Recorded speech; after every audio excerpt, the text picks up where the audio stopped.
လူလောကမှာအစဉ်ပြေတဲ့အခါမှာချမ်းသာလို့အစဉ်မပြေတဲ့အခါမှာဆင်းရဲဒုက္ခအကြက်တဲတွေတွေ့အဲ့လိုတွေ့လာတဲ့အခါမှာလည်းပဲ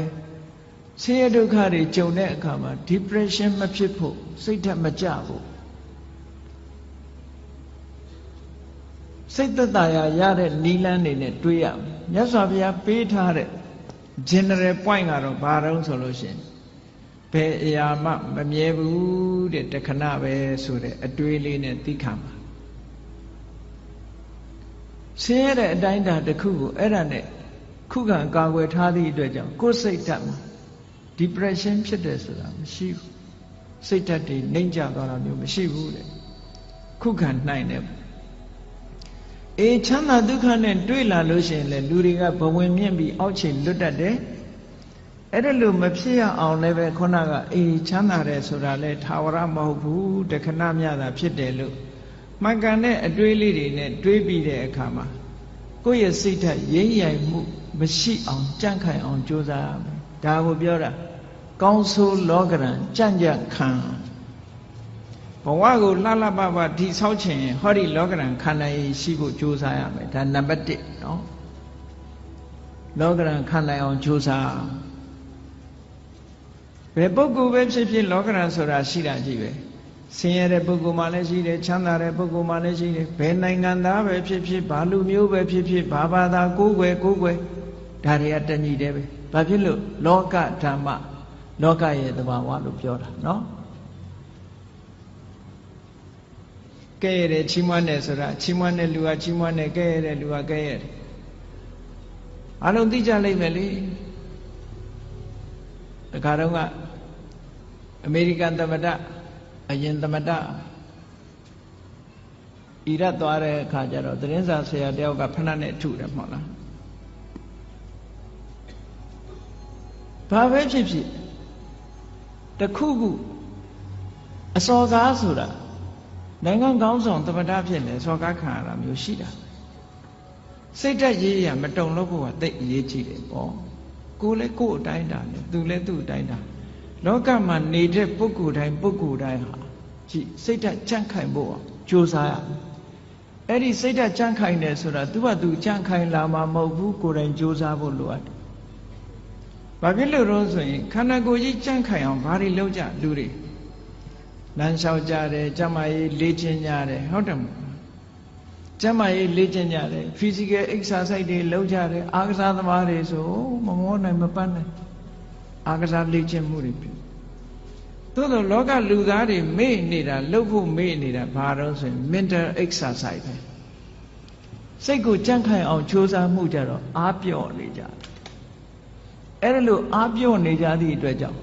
တလောကလုံးတစ်ကမ္ဘာလုံးမှာရှိကြတဲ့လူသားတွေဟာလောကရန်နဲ့ကြုံလိုက်လို့ရှိရင်ရိမ့်ရိုင်ထွက်သွားတယ်စိတ်ဓာတ်ကြန့်ခိုင်မှုအတွက်ကလည်းပဲ physical exercise လုပ်တယ်လို့ mental exercise လုပ်ဖို့လိုအပ်တယ်ပေါ့အဲ့ဒါတရားကျင့်တယ်ဆိုတာအဲ့ဒါပြောတာနော်တရားကျင့်တယ်ဆိုတာအဲ့ဒါပြောတာ physical exercise လုပ်တယ်ဆိုလို့ရှိရင်လူတွေကလမ်းထွက်ရှောင်းရတယ်ကျန်းမာရေးလေ့ကျင့်ရတယ်အပြေးလေ့ကျင့်တယ်ခန္ဓာကိုယ်ကြန့်ခိုင်အောင်လုပ်တယ်ဒါဖြင့်စိတ်ဓာတ်ကြန့်ခိုင်အောင်ဘာလို့ကတရားထိုင်တယ်တို့စိတ်ဓာတ်လေ့ကျင့်ခံယူတယ်စိတ်တည်ငြိမ်အောင်ကြိုးစားတယ်ကိုယ်အိမ်မှာကိုယ်နေရင်ကနေပြီးတော့မှန်ကန်တဲ့အတွေးကလေးတွေတွေးတယ်ဆိုပါစို့လောဘစိတ်တွေများနေတယ်တွေ့တာစိတ်တွေများနေတယ်တဦးနဲ့တဦးခင်မင်ပြီးတော့သိတွေ့တာမှုတွေများနေလို့ရှင်တွေးလေအေးလူဆိုတာတနေ့ကျတော့ခွဲရအောင်ပါပဲဟောမခွဲခင်တို့ဘာတွေလုပ်မလဲတချို့ကအဲ့ဒါမျိုးကိုစဉ်းစားရမှာမစဉ်းစားကြဘူးပေါ့စိတ်ဓာတ်ကြန့်ခိုင်အောင်အဲ့ဒါတွေကလေ့ကျင့်ပေးရဆိုပါစို့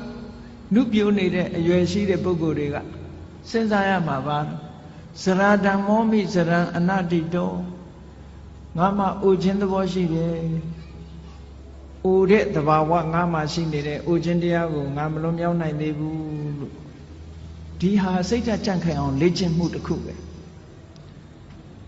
တချို့ကအဲ့ဒါတွေတွေးရင်စိတ်ပြည့်စရာကြီးလို့ထင်တယ်မဟုတ်ဘူး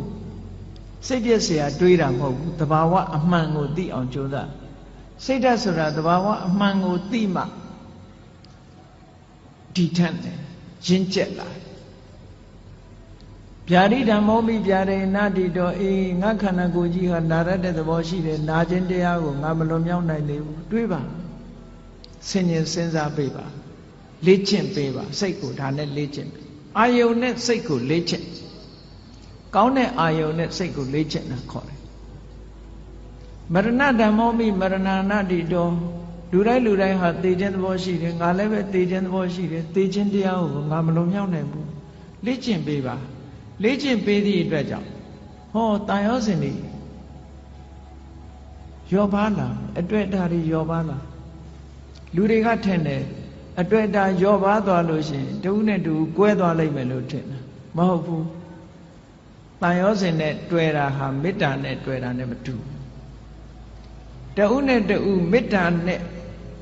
ကုညီဆောင်းလျှောက်တာကမှပိုးခိုင်တာတန်ရောစဉ်ကမခိုင်ဘူးတန်ရောစဉ်ဆိုတာကိုယ်အလိုချလေးဖြစ်နေတုန်းနဲ့တန်ရောစဉ်ကိုယ်စိတ်တိုင်းမကြတော့ဘူးဆိုတာနဲ့တပြိုင်နက်တန်ရောစဉ်မရှိတော့တဏှာရဲ့သဘောကခုကောင်းစားဖို့ပဲကြည့်တယ်ဆိုပါစို့သားသမီးတွေကိုမိဘတွေကချစ်တယ်နဲ့ပြောကြတယ်သားသမီးချစ်တာလားကိုကိုချစ်တာလားသေချာဆန်းစစ်ကြည့်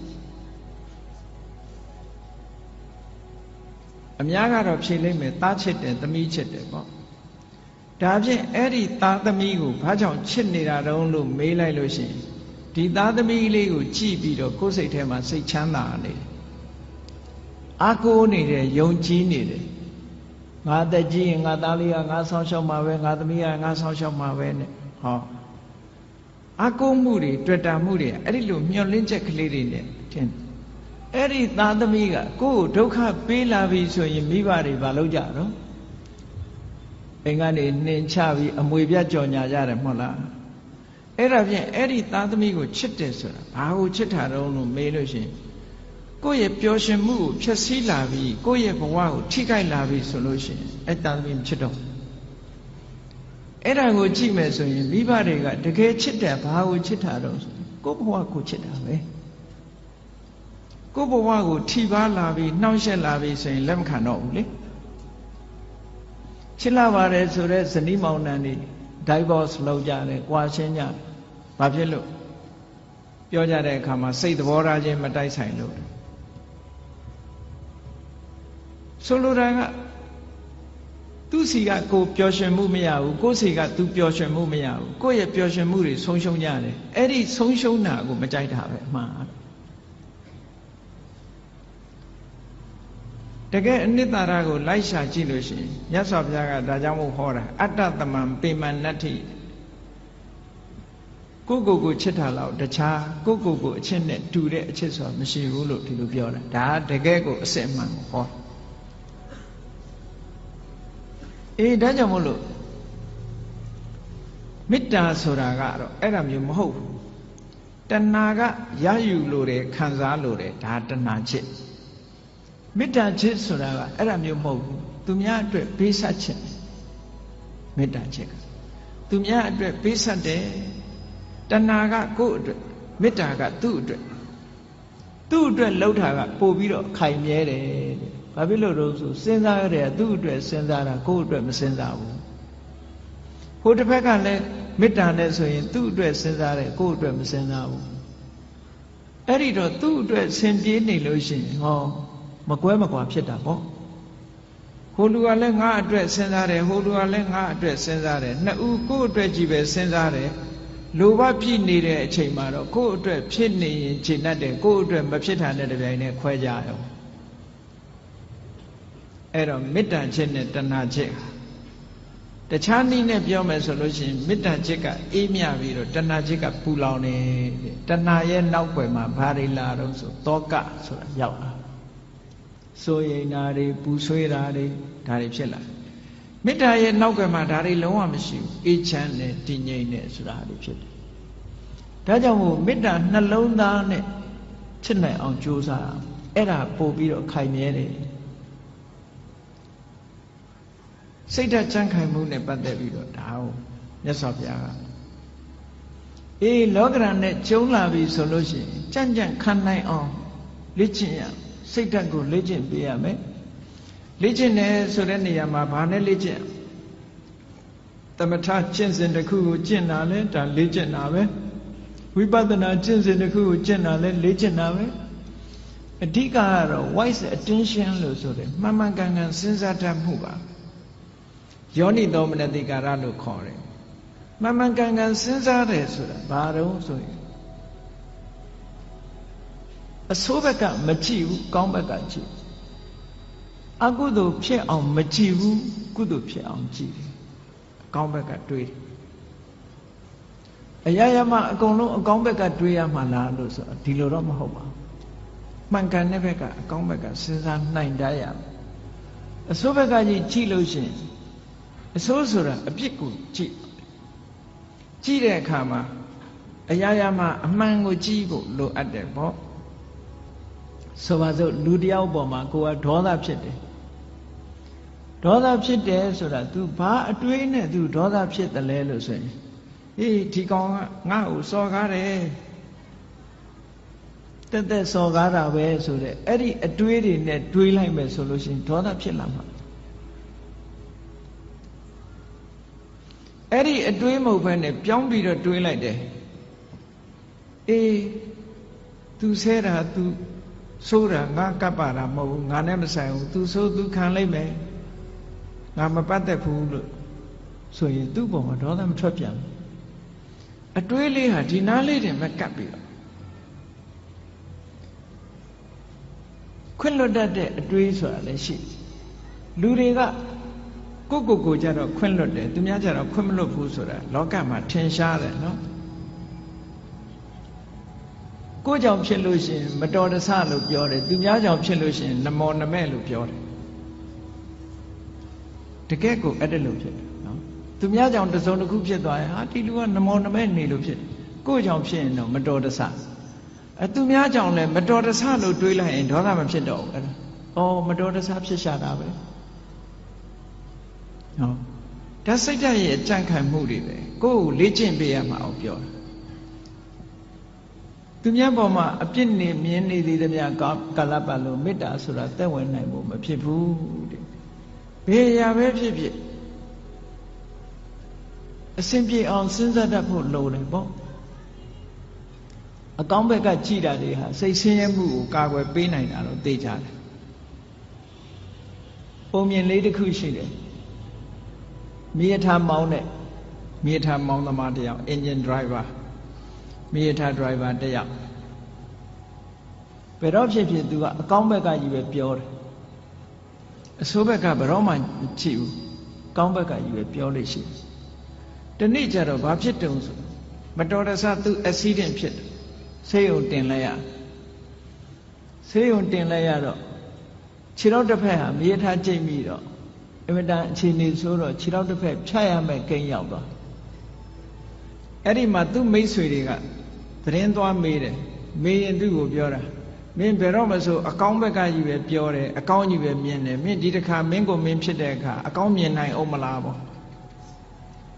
အကောင်းမြင်နိုင်အောင်မလားမင်းကိုယ်တိုင်ခြေထောက်တစ်ဖက်ဖြတ်ရတော့မင်းဘယ်လိုလုပ်အကောင်းမြင်မလို့ဆို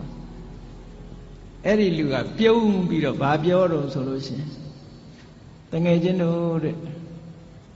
ငါဒီကနေ့ကစပြီးတော့ခြေထောက်ဒီဖနက်ဟာတစ်ဖက်ဖိုးသက်သာသွားပြီငါဖနက်ဟာနှစ်ရံနှစ်ခုမဝယ်ရတော့တစ်ခုပဲဝယ်ရတော့အကောင်းဘက်ကနေကြည့်ပြောတာနော်ဖနက်တရံထဲမှာတစ်ဖက်စာပဲငါဝယ်ရတော့မယ်ဆိုတစ်ဖက်ဖိုးငါသက်သာသွားပြီလို့ပြောတာခြေထောက်ဖြတ်ရလို့ဖြစ်ရလေခြင်းဆိုတဲ့အတွေးကိုမတွေးဘူးအေးဖနက်တစ်ဖက်ဖိုးသက်သာသွားပြီအကောင်းဘက်ကမြင်တာတချို့နေရာမှာ wise attention ဆိုတာအဲ့ဒါမျိုးကိုပြောတာတစုံတစ်ခုဖြစ်လာလို့ရှိရင်စိတ်ဆင်းရဲနေမဲ့အစားအကောင်းဘက်ကလှည့်တွေးပြီးတော့လှုပ်တင်လှုပ်ထိုက်တာလှုပ်အောင်ဒါပြောတာနော်လှုပ်တင်လှုပ်ထိုက်တာစိတ်ပူပန်တာနဲ့လှုပ်တင်လှုပ်ထိုက်တာဆိုတာနဲ့တခြားစီတချို့ကမကောင်းတာဖြစ်ပြီဆိုလို့ရှိရင်စိတ်ထဲကပူပန်ပြီးတော့ဘာလို့မှမသိညာလို့မှမသိစိတ်တွေဆင်းရဲပြီးတော့အဲ့ဒါလိုနေတယ်အဲ့ဒါလိုမဟုတ်ဒါအဖြေမဟုတ်ဘူး အဖြစ်မဟုတ်စိတ်ပူပန်နေမဲ့အစားပူပန်မှုကိုလျှော့ချပြီးတော့ဘာလို့သင့်တယ်ဆိုတာကိုစဉ်းစားဖို့ပဲလိုအပ်တယ်ဟောလားစိတ်ရဲ့စွမ်းရည်တွေကိုဒီလိုလေ့ကျင့်ပြရမယ်